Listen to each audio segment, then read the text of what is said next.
Welcome to MSA Weekly. Bill Sammons. This is John, and one of the things we're doing this year is kind of focusing on the team at MSA, getting to know them better. John Hanbury, how long have you been with MSA? Well, this time around, it's been 7 years. Prior to that, I believe I started working for Kevin in 2007. Worked up to 2010. Took a break, did some touring. Okay.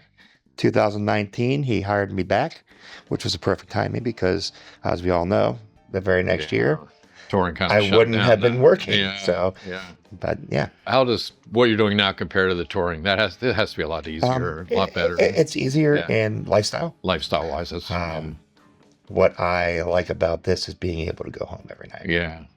So what do you do? What kind of stuff do you do? I do anything that's needed. Really, it could be video one day, it could be audio the next. Sometimes I do some lighting if it's simple.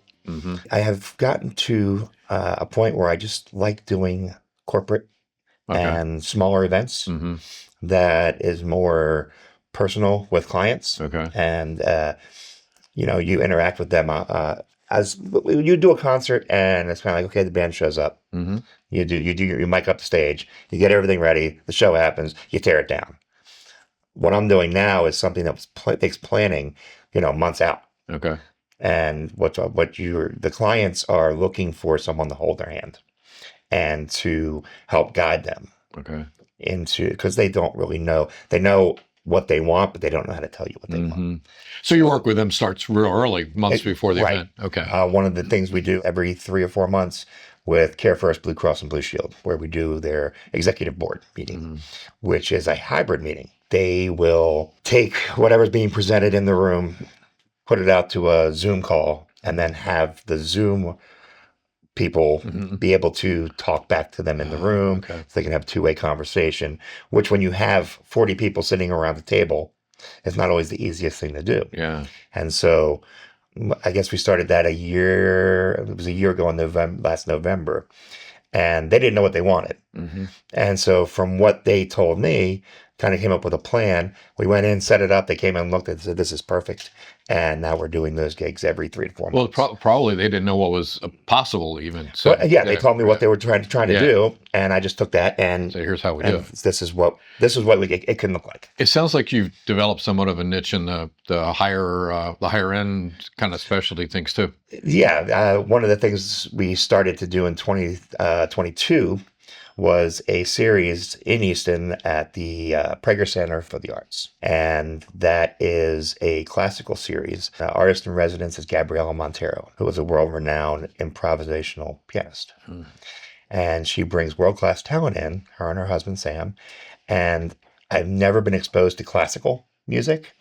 And I've learned more about music and musicality from doing those events. And less is more on the tech end when it comes to those type of concerts. We do an ISO video recording with 3 cameras for every show, and we do a Pro Tools session, so we multi-track all the mics, but nothing's amplified in the room.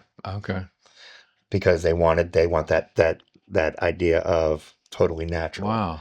And since there's no vocalist, there's really no reason to amplify. They have a Model D Hamburg Steinway that just sings in the room, and there's no reason to put mics on it to amplify it. And then other things we do in there, we have had Brett Eldridge, the country star, has played in that room. It's a 180-seat room. Tedeschi Trucks played in that room.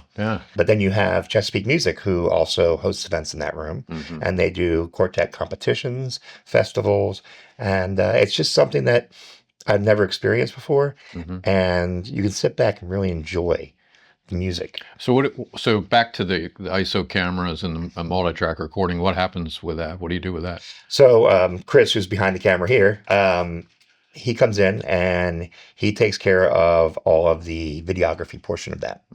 I take care of the audio and the lighting. And we kind of have an idea from previous concerts what we're going to do. But then there's always times when they want to throw us a curveball. Like we just did a Chesapeake Music competition, quartet competition. And then they said, well, we want to stream it. Okay, so that's another layer of things. That's coming up with the lower thirds and the graphics and everything else. And we still did it with just the 2 of us. But it makes it easy because the audio is only recorded. there's nothing to deal with in the room. Okay. They do IMAG there or no? No iMac because Okay. it's 180 seats. You Yeah. don't need it. Right. You know? Yeah. And it's just become an enjoyable venue to work in. It sounds like it. So, speaking, it's a great lead into my last question for you. What do you enjoy most, and what do you like about working with MSA? I like there's a camaraderie, but there's also, it's like fighting with your brothers a lot of times. But there's an unconditional love, you know. And Kevin has instilled in the company loyalty as a major part of working here. You know, he's loyal and we're loyal in return. And the one thing I've always said about MSA is we come with the professional aspects of what's needed, the equipment, the people that do it. But there's a reliability. And you always know when you hire MSA that no matter what happens, the gig's going to happen. So you get peace of mind. The clients can have peace of mind that they don't have to worry about this aspect of their event. We got it. Right. We're going to take care of you. Yeah. And that's one of the things that I always try to say to clients is, no, you don't have to worry about that. I got it. We'll take care of it. Yeah, good. Very good. John Hanbury, one of the team here at MSA. Thanks for spending a few minutes with us, John. Thank you. All right. We'll meet some more of the team in future episodes of MSA Weekly.